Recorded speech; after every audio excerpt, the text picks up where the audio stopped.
do 2.2 na democracia racial, ou a falácia da democracia racial, o Damásio vai colocar como encontrar um lugar para os negros e ex-escravizados no sistema que situava o indivíduo e a igualdade como princípio da razão de uma existência social.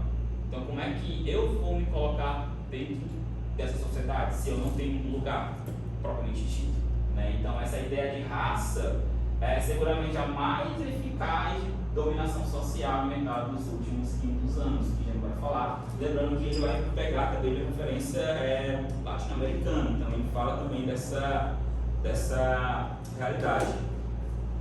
Posteriormente, né, isso é importante para identificar a construção das identidades negras, tá certo?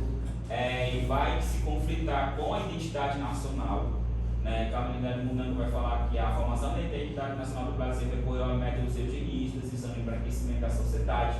Então, como a gente não encontra negros e pretos, aí começa pardos, mulatos, morenas e tudo mais, são processos de embranquecimento da sociedade, né? Sem falar que o processo violento que foi dessa situação eugenista, né? Dos corpos, principalmente das mulheres negras, aí pegando todo esse contexto que a Menias Nascimento vai falar, certo?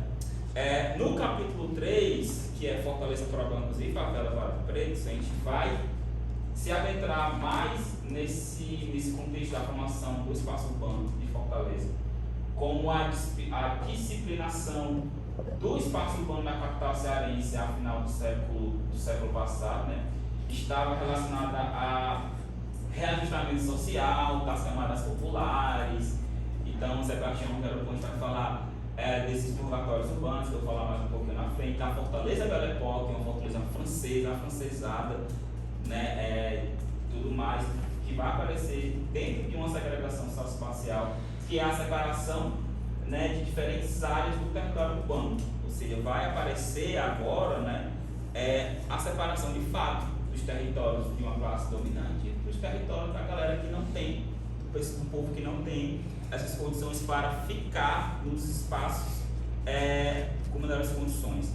E aí teve alguns acontecimentos interessantes, como a seca de 1915, né, que a Raquel de Queiroz vai colocar como novo livro, que trouxe para Fortaleza, né, muitos retirantes, né? Então, esses retirantes também, qual era a maior parte do apoio desses retirantes que saíram do interior para a capital, tá certo? Assim, com a chegada da seca de 1915, né, o poder público teve que achar meios para acomodar essas pessoas que chegavam na capital, e aí foram criados campos de concentração nesse processo, 7 no interior do estado e 3 aqui em Fortaleza, que hoje são os bairros, né, que foram o Alagadiço, Matadouro e o Urubu, né, que hoje são os bairros do São Geraldo, Otávio, Bonfim e do Grande Pirambu, aqui nesse mapinha de localização. Inclusive, Otávio Bonfim é onde eu estou trabalhando também na escola. Ou seja, eu trabalho dentro de um bairro onde, dentro dos registros, foi um campo de concentração, tá certo? Então, Otávio Bonfim, São Geraldo e do Pirambu. E aí, eu estou falando do século XX, dentro de uma lógica, né, dos retirantes da seca, não confundir, né, com outros processos que aconteceram aí ao redor do mundo, tá certo? Então, essas condições, né, desse campo de concentração são geográficas, né, e também condições sociais. Então, eles se refletem na organização do espaço urbano, que é fragmentado e articulado e um reflexo condicionante social, ou seja, teve toda uma condição exercida por uma classe para fazer com que aquela população ficasse naqueles locais. Ou seja, muitas vezes vai falar que a pobreza existe em toda parte e a sua definição é relativa a determinada sociedade. Então, estamos lidando com uma noção historicamente determinada, ou seja, foi determinado por alguém ou por alguém que aquela população ficasse naqueles bairros, longe, logicamente, né, dos locais e dos territórios com melhores condições, né?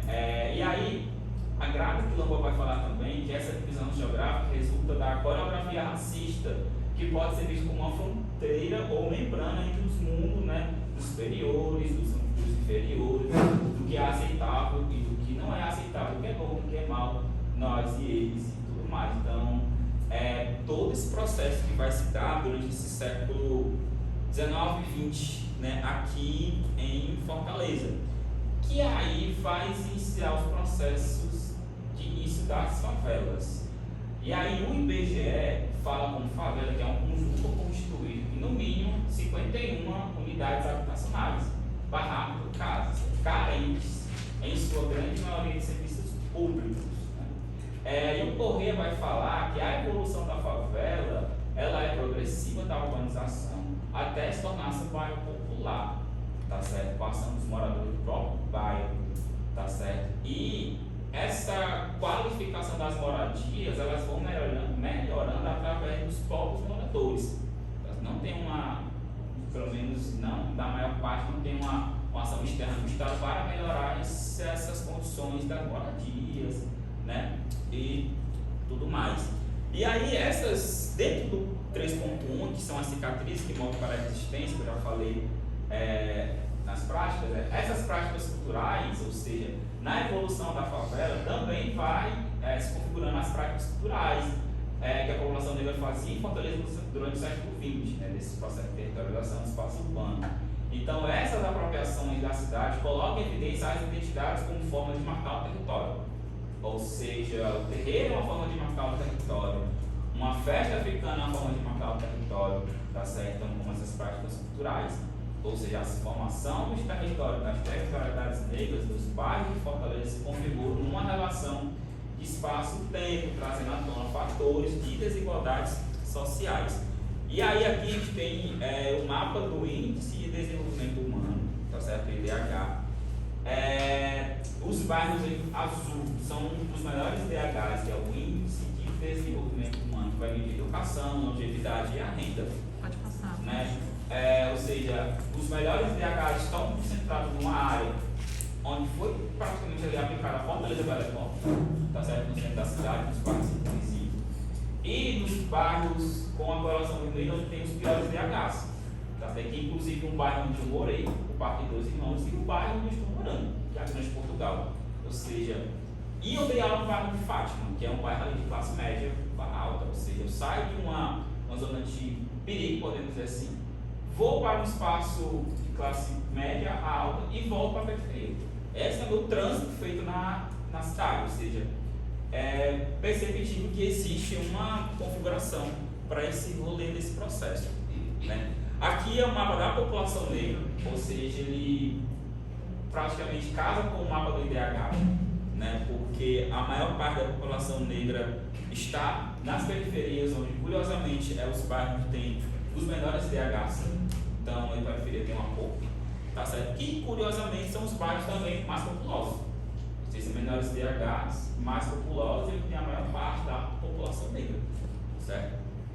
Aqui nessa figura 7, eu trago a proporção de vítimas de homicídio por raça e cor nas unidades da Federação em 2019, do Atlas da Violência, que é o ano de 2021 que ele organiza. Então, nós temos ali que a média do Brasil para pessoas negras, na proporção de vítimas, é de 77%.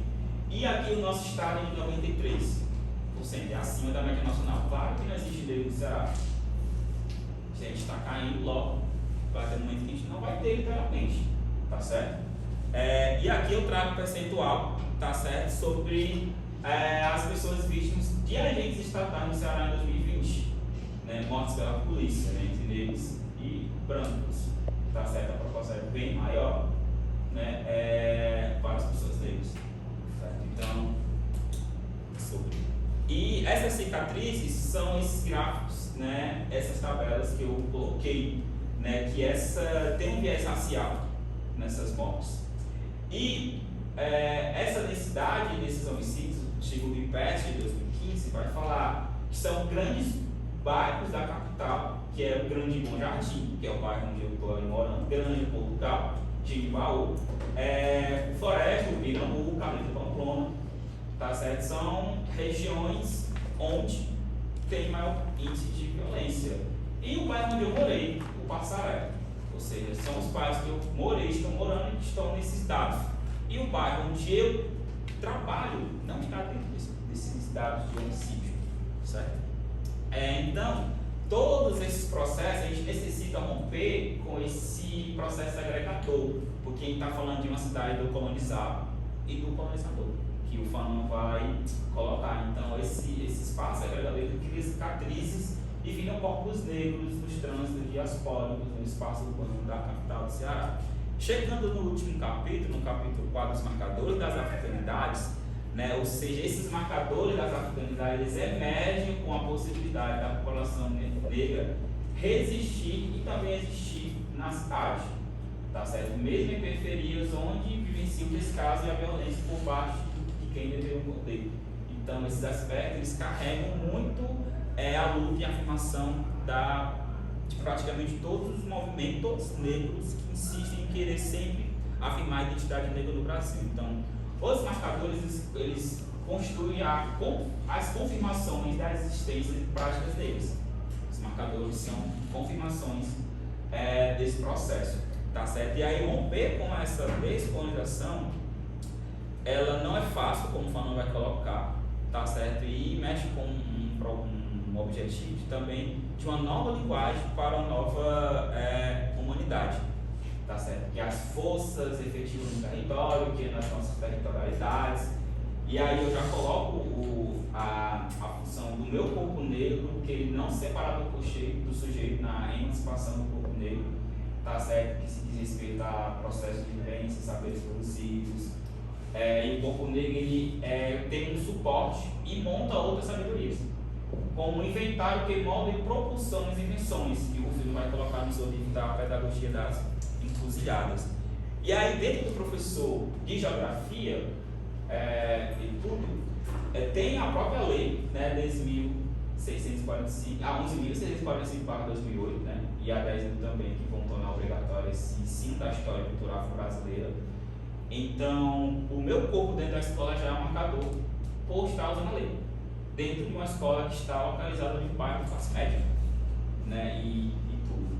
Então, quando o professor se defronta com a realidade da geografia escolar, ele se reflete sobre ela, teoricamente, né, e pode dividir duas práticas, né, uma tradicional e uma alternativa, que aí vai se desencadear dentro do ensino de geografia, tá certo? O Fino vai colocar também que esse vínculo ele diretamente emergencia novos seres, novos saberes, ou seja, até mesmo as práticas curriculares que a gente tem hoje, ela é pequena para a tamanha potencialidade que a gente tem, tá certo? Quanto sujeitos. Então, a pedagogia que o Filho também reivindica é compreender como um completo de experiências práticas, tá certo? Dessas invenções, dos movimentos que enredam a presença de conhecimentos múltiplos, tá certo? Então, o marcador, né, firmando o pé no chão do ponto cantado, é a prática do corpo negro do professor de geografia, que transgrede a sociedade somente por estar vivo. Então, somente por estar aqui fazendo essa ornamentação já é um movimento transgressor, né, para esse espaço. Então, essa diáspora, ela transgrede o imaginário racista que teve na sociedade, pois as formas que o corpo se articula, ela molda a lógica estabelecida para esse corpo. Então, essa obrigatoriedade do ensino da afro-brasileira indígena faz parte das lutas construídas pelos movimentos negros.